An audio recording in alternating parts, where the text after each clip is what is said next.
Hey friends, Ash here, hope that you're doing well. Today we're gonna be taking a look at the first big designer release of 2025, Gucci Guilty Love Edition, which technically, this came out right at the very end of 2024, so you could think of it as the last big release of 2024. But for all intents and purposes, it's really a 2025 release, right? Because everybody that's gonna be buying this, that's gonna be wearing this, is gonna be doing it in 2025. Because even if you bought this when it very first became available, which is what I did, you got the bottle on like the 28th of December or something. So I don't know if it being released like 3 days before the end of the year counts as 2024. For me, not really. So yeah, 2025, that's what I'm calling it.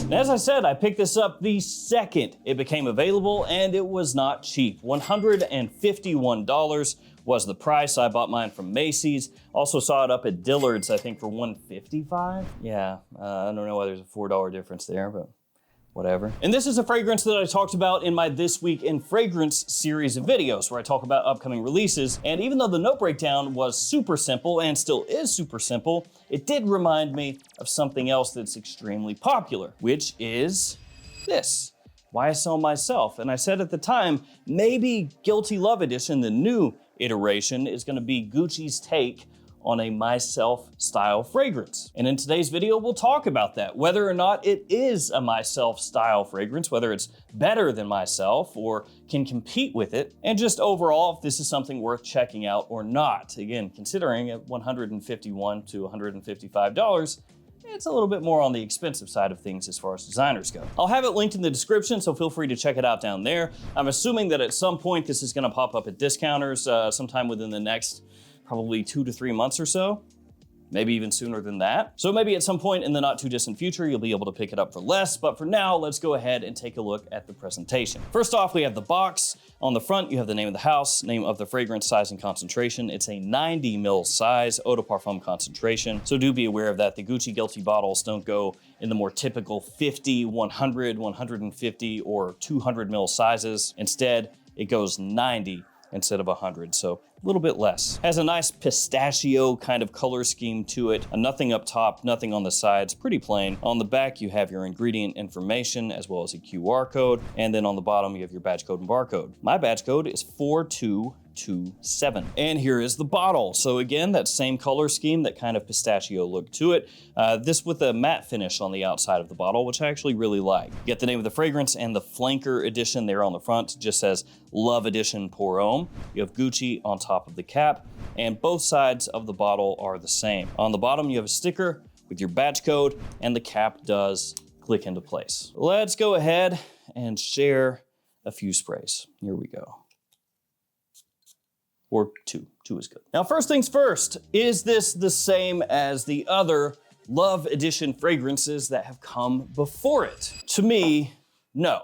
It's not. It's pretty clear when you spray these on side by side, which I've actually done. I've had this fragrance here, that fragrance here, all at the same time. When you do that, you can tell which is which that should be kind of obvious because the note breakdowns are not super similar between the three. So with the original edition, this one, the 2020, off the top, it had kumquat, mandarin orange, ginger and pink pepper, lavender, rosemary and geranium in the mid, and then patchouli, benzoin and vetiver in the base. For this iteration, the 2021, it was changed up a bit. Off the top, there was lemon and pink pepper, lavender, orange blossom, neroli and honey in the mid, and then cedar and patchouli in the base. And this newest version has the most dumbed down note breakdown thus far. It has juniper, orange blossom, and ambrifix. That's it. And that's where I drew that comparison between Myself and the new version of Gucci Guilty Love Edition from the note breakdown. Because in the top, it's different. There's bergamot here in Myself compared to the juniper that's in Love Edition, but then you have orange blossom and ambrifix. To be fair, there's also a patchouli note in Myself, but you don't really get a whole heck of a lot of that. So if we just simplify that one to 3 notes,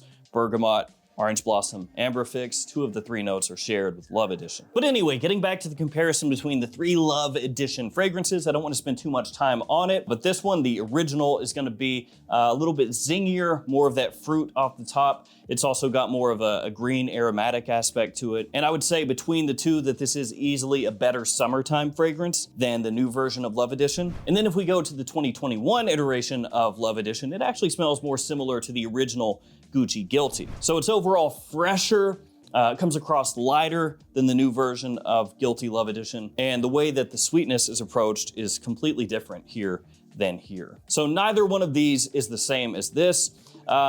Maybe you could say like there's a little similarity between here and here, these 2 versions, but they're clearly different when you spray them on side by side. And for what it's worth, I don't think they're actually redundant either. I'm actually wearing both of those right now, right this minute, and they go quite different, especially as they dry down. So just getting that out of the way, this is not a repackaging, rebottling, a reformulation of either of those 2. So now let's get into how this one smells on its own, and then we'll talk about, is it close to myself? Is it a replacement? Is it better? Is it worse? All that stuff. So when you first spray on this new version of Guilty Love Edition, it's actually got, and this may be like my brain making this connection because of the coloration to an extent, but it's got kind of a pistachio feel to it. So I'm gonna go ahead and give it a couple sprays over here. So this opens up with a fresh green aromatic touch. That juniper is noticeable. It's not like super powerful or anything, the juniper, but you can pick it up. And then it has this creamy aspect to it. This creamy aspect that reminds me initially a little bit of something like a pistachio note. There's a little bit of sweetness to it, like a hint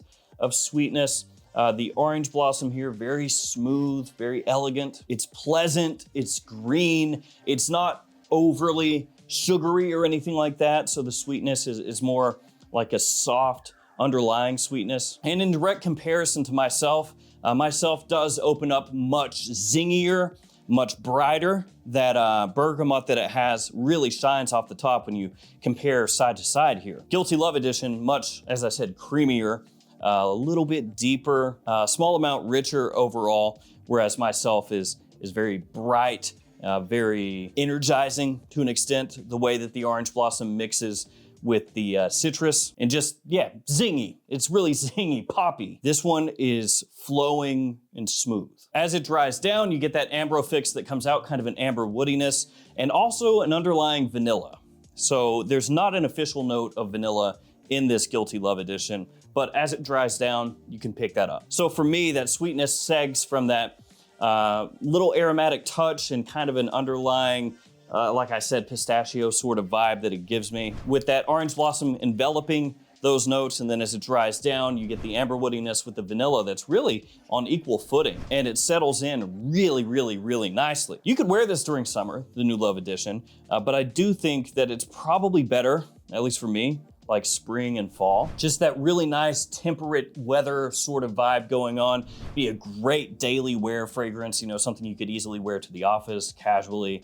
It's the type of scent that you could easily wear in more formal situations if you wanted, because really it's made to be worn. It's that type of extremely versatile scent profile, so you don't really have to think too much about it. You know, it's that kind of thing, similar to myself. And I will say that with myself, it has more of a slight sugary vibe to it in the way that the sweetness comes across from the orange blossom and also the amber fix as it dries down. And probably if you were looking for just straight up, you know, compliments, if you're a younger guy, myself between these two probably is gonna be a better fit for you. But if you'd like the fragrance to be a little bit smoother, a little bit more, as I said earlier, elegant in the way it comes across, then this would be a better choice than myself. Now, are they similar enough that I would say this is a potential replacement for that? Not really. They're kind of like in the same overall family or style to an extent, which makes sense when you look at their dumbed down note breakdowns being so similar. Like you could use these interchangeably a lot of places, like same time, same place, same vibe. You could do that. But when you wear these side by side, you can tell like, okay, well, this one is clearly myself. This one is clearly Love Edition. You never smell them and go like, oh, I'm confused, which is which. But at the same time, you can smell them and be like, oh, but they are kind of similar in ways. So not the same fragrances at all, but kind of like Bleu de Chanel and Dylan Blue. right? Versace, Dylan Blue. You can smell those fragrances side by side and be like, okay, this one's Bleu de Chanel, this one's Dylan Blue, right? But at the same time, you can go, oh, but they are kind of in the same style, same family, probably going to appeal to the same people. You wear them the same time, same places. That's what's going on here. So it does remind me a bit of myself. And there are definitely parts of Guilty Love Edition where you're like, oh, I think that they probably looked at what Myself is doing and they were like, let's do our version, right? Let's do a twist here and there. I think that happened for sure, but they're not the exact same, in case anybody was wondering that, which, to be fair, that doesn't happen that often where it's like the exact same, but still wanted to put that out there. Now let's talk performance. Guilty Love Edition actually sticks around for a surprisingly long amount of time. When I first got this one in just a few days ago, I sprayed it on, and UPS actually dropped it off pretty late. But I sprayed it on, checked the fragrance out, and actually when I woke up the next day, I could still smell just a little bit on my hand where I had sprayed it on the previous night. Now, I'm not saying it was like insane projection or whatever, but it was still there. I could still pick it up. Now, I've not been able to wear this out and about. Like I said, I just got it a few days ago, so I've only worn it like 3 times at this point, but it's surprisingly solid. It is just as good, if not better, than Myself in terms of longevity. Projection is more moderate though. It's not a fragrance that's beast mode, but for the type of scent it is, it's way more than enough. Now, overall, which one of these would I pick if I could pick just one? Depending on the day you ask me, it could change, because depending on what I'm doing, one of these might work better. If I were gonna keep just one, probably Myself at this point, just because it's tried, tested, true, like I know what I've got here, right? It is a little more playful, I feel like, a little more youthful overall, talking about Myself. It is a little more sugary.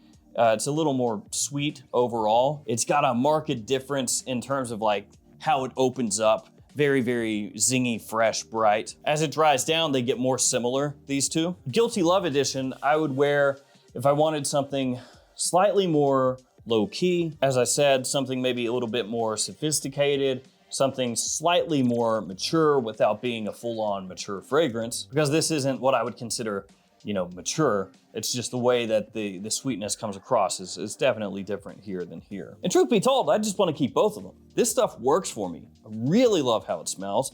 It is simple. It is the kind of fragrance that's not crazy complex, you know? It doesn't change a massive amount from the opening into the dry down. Subtle changes more in the opening to the mid, but once it settles in pretty much how it's gonna be. And it's just one that I think is really, really pleasant. My wife loved it. She thought it smelled great. And sometimes you want something just like that, you know, something simple, easy, don't have to think about it, versatile, fresh, clean, soft, a little sweet, but with good staying power. So there's Gucci Guilty Love Edition, playing in that same ballpark as Myself, but to a slightly different beat than this one. And in comparison to the other 2 Guilty Love Editions, that one has the best performance for me. And if we're talking about just what's popular right now, you know, contemporary fragrances, I think that this one is probably the best of the 3 to own. So there we go, guys. Thank you for hanging with me. If you smell this one, let me know what you think about it. Stay safe out there. See you tomorrow with another fragrance video. See you guys.